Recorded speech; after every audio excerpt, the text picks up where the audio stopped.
The death count is soaring as Syrian President Bashar Assad tries to put down the protest that threatened to topple his government. In the meantime, Saudi Arabia has given up hope that the United States will stop Iran from coming into possession of nuclear weapons. Saudi has decided to take matters into its own hands. For the latest, stay tuned for Politics and Religion. Look, there are two things I don't discuss: politics and religion. In my house, we don't talk about politics and we don't talk about religion. I'll talk to you about anything except politics and religion. I never talk about politics and religion. Politics determines how we'll live here on earth. Religion determines how we'll live forever. I'm Irvin Baxter. I think it's time we talk about it.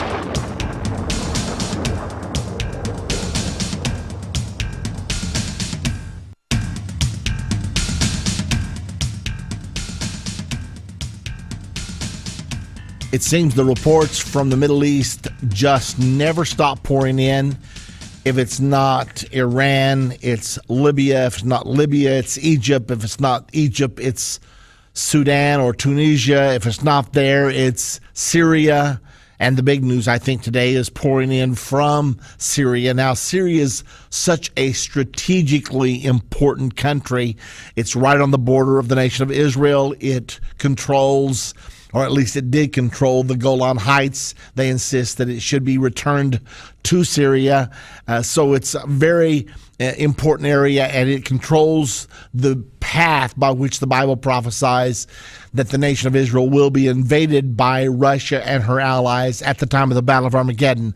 So when you have news coming from Syria, it is such an important and strategic place. Here's what's breaking today. Syrian deaths are soaring as tanks, snipers, and commandos mow down civilians. Bashar Assad has launched all-out war on his people. Tanks firing artillery, infantry units, commandos, and snipers were deployed for the first time at daybreak this morning, April the 25th, in cities across Syria for the most brutal assault on any Arab anti-government protest in the 4-month uprising.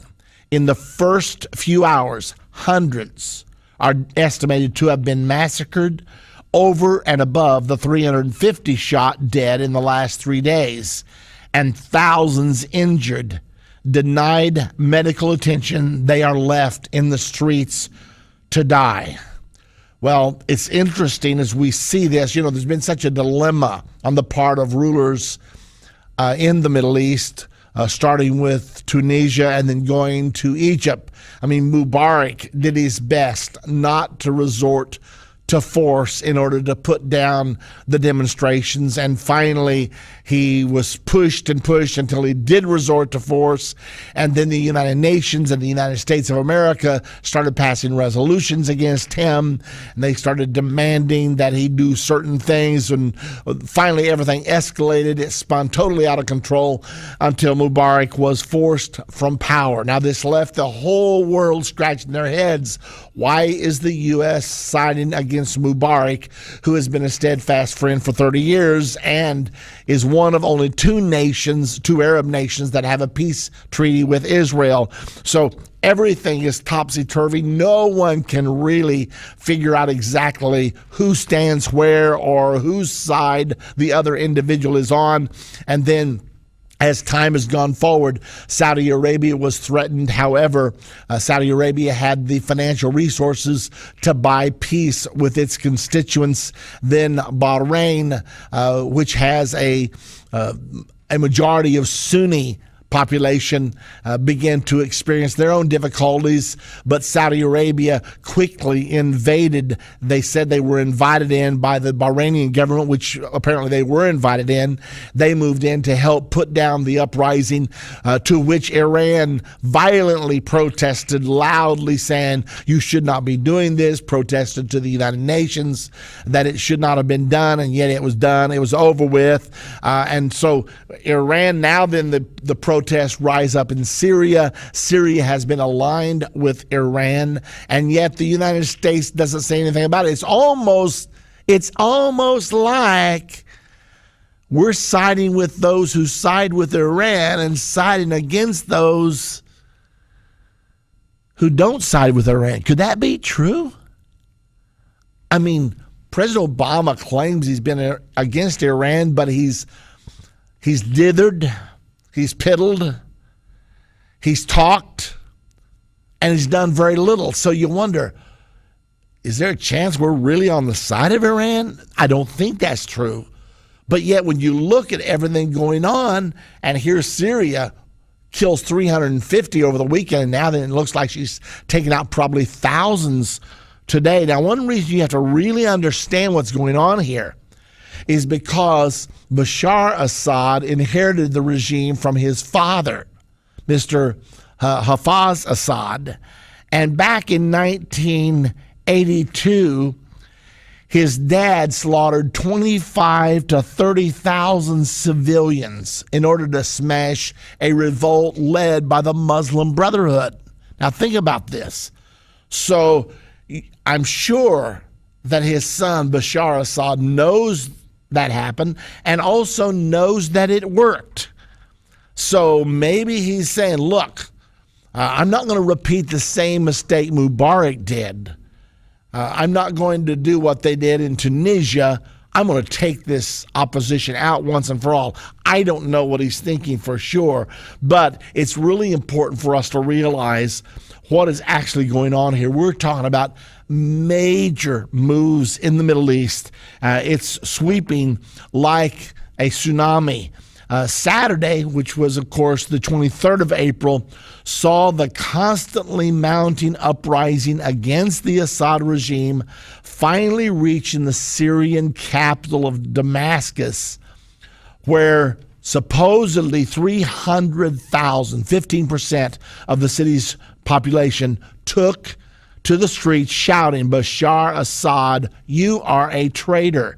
That day, too, the Syrian ruler unleashed his security forces for the harshest crackdown yet in order to break the back of the 5-week civil uprising.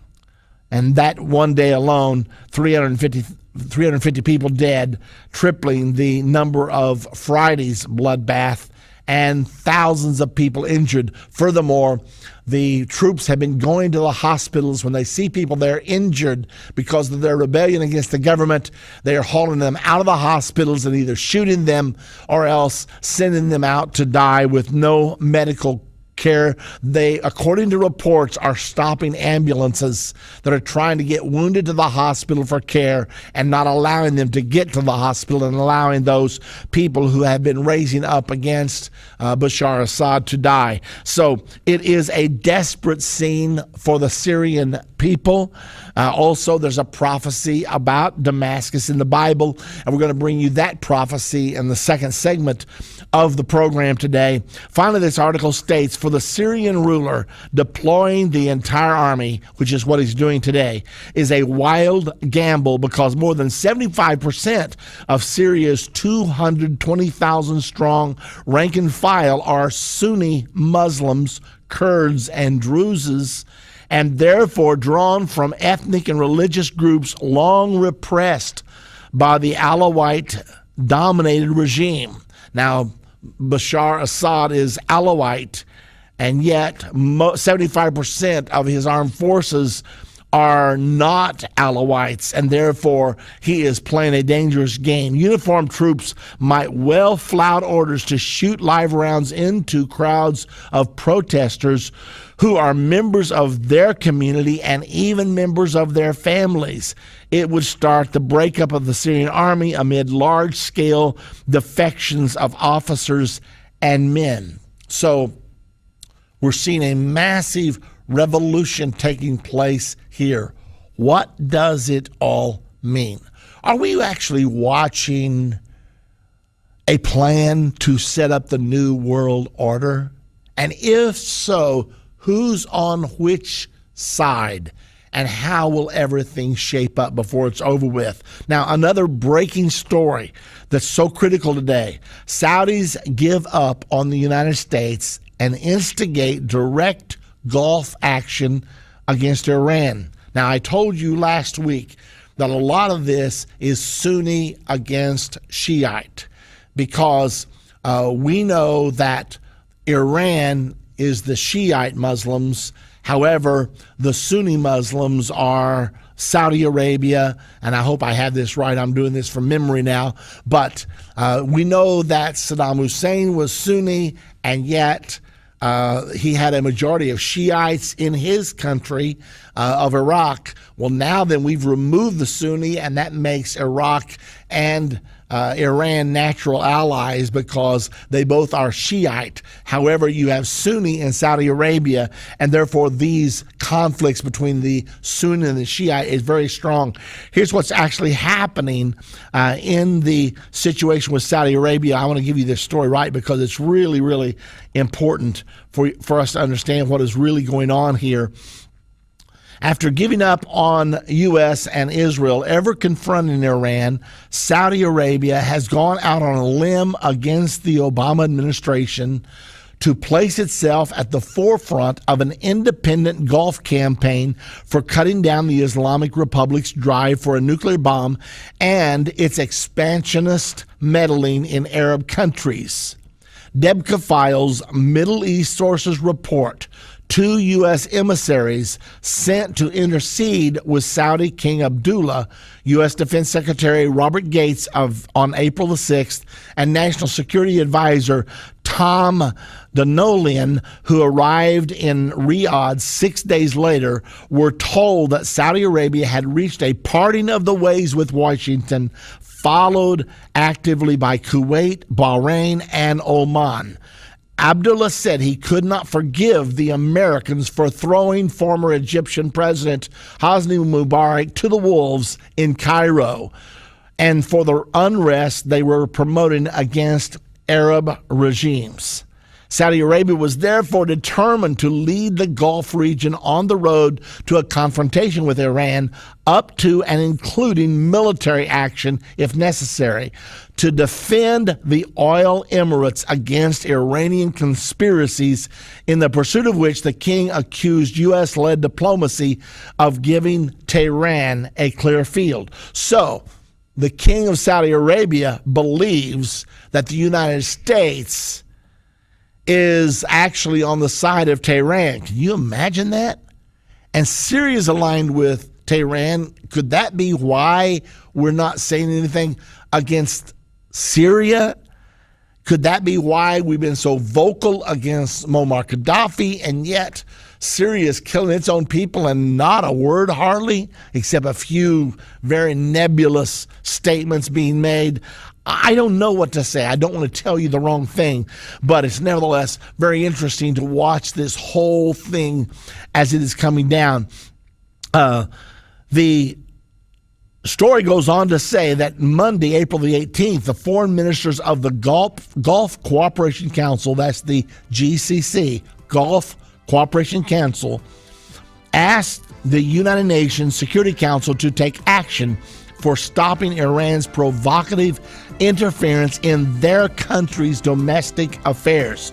So the Gulf Council, Saudi Arabia, Bahrain, and many of the other Arab countries, well, we'll finish this as soon as we get back. Endtime Ministries presents End of the Age, a 30-minute commercial-free TV show hosted by Irvin Baxter.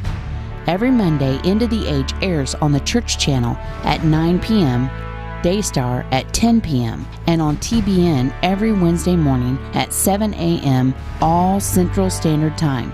On End of the Age, Irvin depicts how modern issues like an establishment of a one-world government, the religion of Islam, a coming World War III, and more line up so clearly with Bible prophecies written over 2,000 years ago.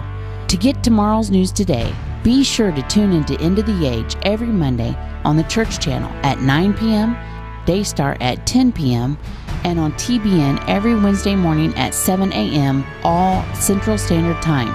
Visit endtime.com for more details or call us at 1-800-ENDTIME. That's 1-800-363-8463. The Bible prophesies about 4 great spirits which control